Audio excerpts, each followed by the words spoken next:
Well, good morning, everybody. And today's video, I'm going to explain and show you some items which you may find useful on a cruise ship that you wouldn't normally take on a regular vacation. You may want to use these, you may not. This is what I take, and I discovered the need for them, and I use every single one. The first thing I do is I do start off for a cruise with a packing list, and I have this packing list saved on my computer. This way I do remember to take all of the items which are not clothes, because I just don't want to forget everything. I also have a tote which I keep all my non-clothes items in, specifically for cruises. That way I can pull them out and check them off the list. So the first item I want to show you, which you might or may not want to do, I take a cup. And this is a cup specifically designed for cruising. I like this cup because it has a little handle on it, which I can hold as I walk around. It also has a built-in straw.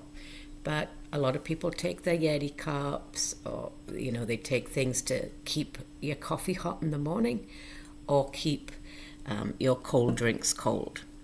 One of the reasons a lot of people take them is for their coffee in the morning, because the cups that you get on the ship are pretty small. So that's a good idea if that's what you want to take. The next thing that I take is a straw. This is a straw which will fit on a lanyard, and it is an expandable straw. Why, do you ask, do I take this straw? Well, on the cruise ships, if you get a frozen drink, the frozen drink straws, or all the straws, are made out of some kind of hard cardboard paper which is edible, but they go all mushy when you drink out of them. So the reason I take this straw is I do not like the straws that they have on board, and I like this because it can hook onto my lanyard. Yes, I do take a lanyard. Why do I take a lanyard to go around my neck? Well, two reasons. One, it puts that straw on. And the second reason is it holds your ship card. This is a ship card from Carnival. It's called a Sail and Sign card. This is the card that you use for all your spending on board. It's also your room key. So this is what you carry around with you all day long. So you can get into your room and you can buy drinks, or you can buy things at the shops, or whatever you need to do with this. You do not use money on a cruise ship. You use this card. This card is usually linked to a credit card, a debit card, or you can have a cash account where you can put money on this card using cash machines on board. Next thing I want to show you is these. These are heavy-duty magnetic hooks. All of the walls inside your cabin and your door are magnetic. So these hooks come in really useful for me because I attach them to the walls. I can hang my Sail and Sign card on one of them at night. I can hang a warm jacket to save hanging it up in the closet, so I have easy access if it's cold. I hang my purse on it.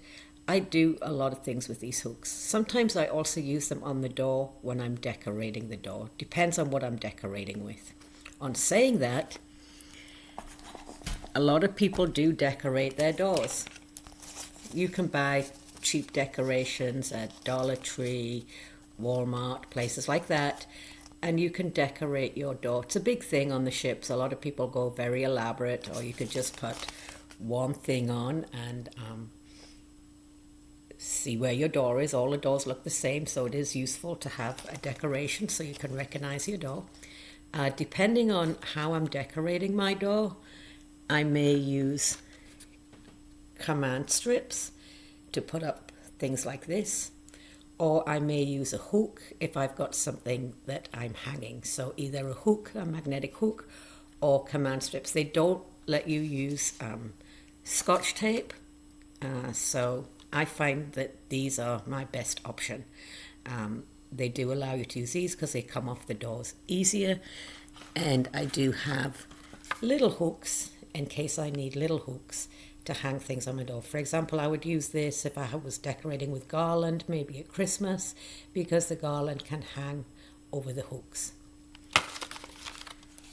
Another thing that I think is very useful is this little plastic item. This is a cruise ship luggage tag, which you can buy in packs of 5, 3, 10 on Amazon. Clips together, goes around your luggage. And why do you say, why do I need this? Well, when you book your cruise and a few days before your cruise, you print out your cruise documents. And this is one of the things that you will print out. This is your luggage tag, so that the people who take your luggage at the port know where to take your bag. It folds up, and this one will just slot nicely inside of this plastic luggage tag holder.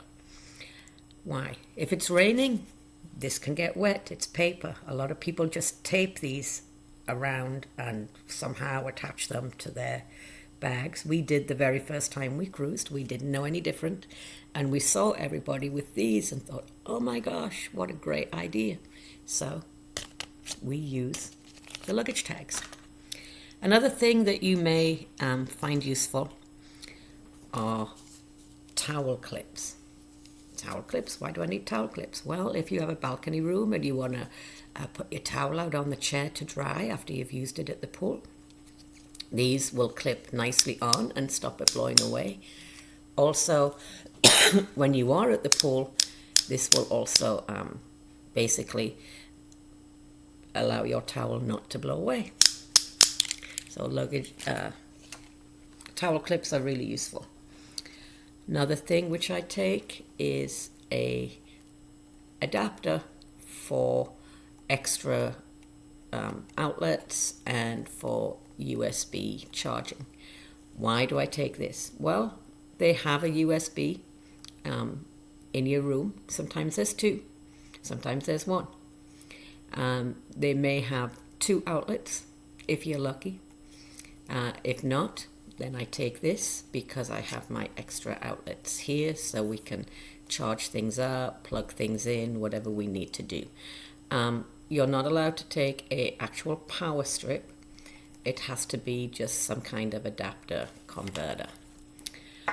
What else do I take? Well, I take these, but luckily I've never really had to use them. I take seasick medicines, and I take 3 different layers of these, just in case. These are what I call the first layer. These are C-bands. You can buy these at Walmart, and basically it's 2 bands that you just put on your wrist, and you make sure that this is over your pulse. This is supposed to stop you getting like motion sickness. It controls your body. It's non-medicated. So this is my first level. If I ever needed to have them, if I felt like seasick, these are the first things I'd put on, and hopefully this would control it. Let's say they don't. The next level I have are patches. These are little circular patches which go behind your ears. You put one behind each ear. You change them out maybe once every 3 days. And this is if the C-bands, for me, if the C-bands didn't work, this is my next level. My final level, which I've never had to take, still in an open bottle. In fact, I've gone through about 3 bottles of these because of expiration dates since I started cruising, is I take Bonine. These are tablets which you take if you get pretty sick on a cruise ship. Luckily, I've never had to use any of these. Everything's been great, and I've never had any problems. Other things I take, which I haven't got to show you, but if you cruise, you are allowed to take 1 bottle of wine per person as long as it's 750 milligrams. you cannot take a bottle more than 750 milligrams. You can also take a canned soda, not bottled, but canned soda. You can take 12 pack of canned soda per person. That's useful if you have kids, because, kids drink a lot of soda. The soda is not free on a ship, so it just helps out with your expenses on board. Free drinks on a ship are coffee, tea, juices, and water. Anything else, drink-wise, you pay for. Some people get the drinks package if they drink a lot. Some people get a soda package if they drink a lot of soda. And some people just pay as they go. We just pay as we go because we don't drink a lot of soda. We take 12-pack on board, and we normally take a bottle of wine. Other things that, again, I am not going to show you is you might want to take themed items. There are certain themed parties on board. For example, they have usually a white night party, so you might want to take some white clothes. They have a rock and glow party, 80s, so you might want to take some 80s outfits or glow-in-the-dark kind of outfits. Other things that you might want to take, which I'm not going to show you, over-the-counter medications. You can't just pop out to Walmart if you've got a headache and want some Tylenol or something like that. So take your over-the-counter medications. They do have some on the ship, but they're very, very expensive. So be prepared. Take what you think you may need. Other items which you might want to take is an embarkation day t-shirt. Yes, it's a thing. People, especially when they travel in groups, all tend to wear the same t-shirt for their photo op opportunity. And an example of a cruise t-shirt, this one got made for me. And this one is my Carnival Vista t-shirt. It has a front and it has a back. This one was made for me when we traveled on the first ship out after COVID, specially themed. It has the date on it. It has a cruise ship on it. But again, you can design whatever you want. But it is a thing. You don't have to. But you'll see a lot of people in the same kind of t-shirts.